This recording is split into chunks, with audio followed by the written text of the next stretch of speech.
اس کا شمار ہوگا۔ کسی نے رمضان سے متعلق سوال کیا کہ آپ نے اپنے گزشتہ درس میں کہا تھا، ایک روایت کا حوالہ بھی دیکھیے طبرانی کا، کہ شرک اور بدعت کرنے والا جہنم میں داخل ہوگا۔ پھر جو ہے انہوں نے لکھا آگے کہ صحیح بخاری کتاب الصوم باب رمضان میں تراویح کی فضیلت حدیث نمبر 1885 میں یہ ہے کہ تراویح ایک بدعت ہے اور اس کی رائج کرنے والے حضرت عمر ہیں، دوسرے خلیفہ ہیں، اور آپ نے تراویح کو رائج کر کے کہا کہ تراویح ایک اچھی بدعت ہے۔ اس کی کیا حقیقت ہے؟ دیکھیے، سب سے پہلے چیز تراویح کے تعلق سے حضرت عمر کا کہنا یہ اچھی بدعت ہے، مطلب لوگوں کو نماز میں جوڑ کر جماعت میں، اور ابوبکر صدیق کا قرآن کو جب لکھا گیا مکمل اور ایک کتابی شکل دی گئی، اس کو دیکھ کر کہنا کہ یہ ایک اچھی بدعت ہے۔ یہ دونوں کے جواب میں نے تفصیلی نیٹ پر دیکھ چکا ہوں، آپ چاہے تو آپ دیکھ لیں تراویح بدعت ڈالے یا قرآن کا جمع کرنا بدعت۔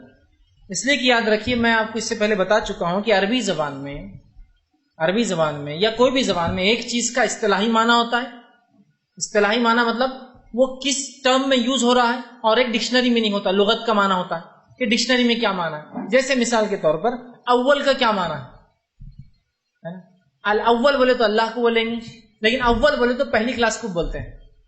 تو اگر کوئی کہے جماعت اول، تو اس کا معنی ہوگا اسکول کی ٹرمینالوجی میں اول کا معنی فرسٹ کلاس، اور الاول جب آئیں گا تو اس کا معنی اللہ کے نام اور صفت کی بات ہو رہی ہے۔ الاول مطلب اللہ کی ایک نام ہے نا، دونوں چیزیں۔ مولا کا معنی مددگار۔ اگر میں کہوں کہ اس مولا نے میری مدد کی، نام کے ساتھ مولا علی نے میری مدد کی، اس کا معنی ہوگا علی جو کہ غلام ہے اس نے میری مدد کی۔ مولا کہتے مددگار کو یا غلام کو عربی زبان۔ اور اگر میں کہوں میرے مولا نے میری مدد کر دی، میرا بڑا پار کر دیا، تو اس کا مطلب میرے رب نے جو کہ مددگار ہے وہ بھی مولا ہے۔ مددگار کو کہتے ہیں مولا، اس نے بیڑا پار۔ تو دیکھیے، ایک ہے ٹرمینالوجیکل میننگ کس اصطلاح میں ہوتا ہے، اور ایک ہوتا ہے ڈکشنری میننگ۔ تو بدعت کا ڈکشنری میننگ ہوتا ہے نئی چیز، نیا کام۔ اصطلاحی معنی ہوتا دین میں حرام کام جو کہ نہیں کرنا چاہیے۔ اب حضرت عمر کا کسی چیز کو رائج کرنا شروع کرنا اور اس کو بدعت کہنا، اس کا معنی یہ ہے رسول اکرم صلی اللہ علیہ وسلم نے 3 دن تک تراویح پڑھائی، اس کے بعد آپ نے نہیں پڑھائی، وجہ بتائی، کہیں لوگ اس کو فرض نہ سمجھے۔ لوگ ابوبکر صدیق کے دور میں پھر انفرادی پڑھتے رہے۔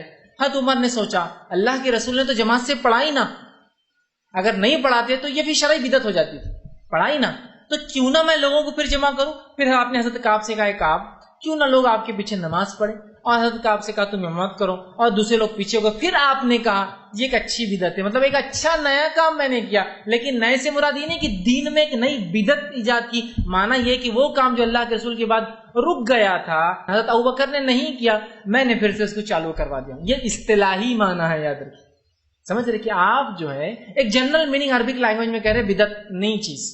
اسی طرح حضرت ابوبکر کے سامنے جو حضرت عمر نے قرآن کو جمع کرنے کا مشورہ دیا، مشورہ دینے کے بعد قرآن جمع کیا گیا، لکھا گیا، اور جب مصحف آپ کے سامنے لائی گئی ابوبکر کے سامنے، تو آپ نے کہا یہ ایک اچھی بدعت ہے، بدعت حسنہ ہے، ایک اچھا کام کیا عمر تم نے۔ تو یہ بدعت حسنہ شرعی اصطلاح میں بدعت نہیں تھی، یہ جو ہے ڈکشنری میننگ تھا کہ ایک اچھا نیا کام کیا، رسول اللہ زمانے میں ایسا نہیں ہوا تھا۔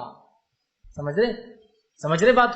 تو یہ حرام کے معنی میں نہیں ہے۔ تو لہٰذا جو ہے یہ جو بدعت کہنا تراویح کی نماز کو، یہ بدعت یہ شرعی اصطلاح میں نہیں ہے، بلکہ ڈکشنری میننگ ہے، ایک ایسا کام جو ابوبکر صدیق نے نہیں کیا اور اللہ کے رسول نے اپنی زندگی میں روک دیا تھا، پھر سے چالو کیا گیا، یہ معنی میں یہ چیز ہے۔ السلام علیکم۔